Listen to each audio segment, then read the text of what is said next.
আসসালামু আলাইকুম। আগত সাংবাদিক বন্ধুদেরকে ধন্যবাদ জানিয়ে তরুণের আজকের সংবাদ সম্মেলন শুরু করছি। লিখিত বক্তব্য।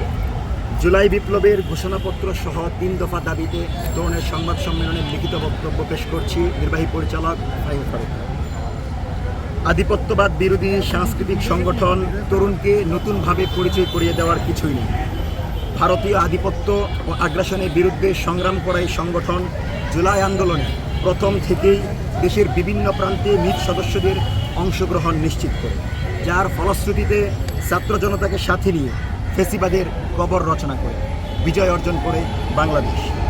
জুলাই পরবর্তী দেশ গঠনে আইন শৃঙ্খলা পরিস্থিতি নিয়ন্ত্রণের জন্য ট্রাফিক, যাত্রী সেবা, বাজার মনিটরিং ইত্যাদি সেবামূলক কাজে নিজেদের যুক্ত রাখে জুলাইয়ের তরুণ সদস্যরা।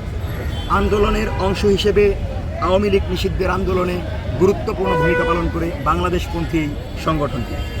বর্তমানে প্রতিষ্ঠানটি জুলাই ঐক্যের অন্তর্ভুক্ত অন্যতম সাংস্কৃতিক সংগঠন।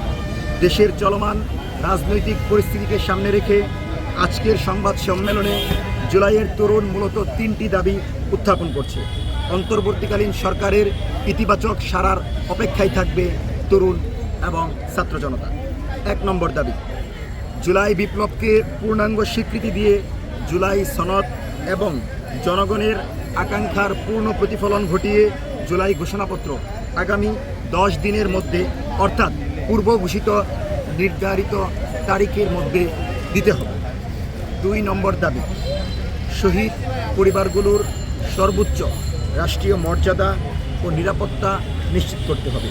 পাশাপাশি আহত বিপ্লবীদেরকে অতি দ্রুত উন্নত চিকিৎসার ব্যবস্থা করে তাদের কর্মসংস্থান ও স্থায়ী পুনর্বাসন জাতির সামনে পেশ করা বর্তমান সরকারের প্রথম এবং প্রধান দায়িত্ব বলে তরুণ মনে করছে।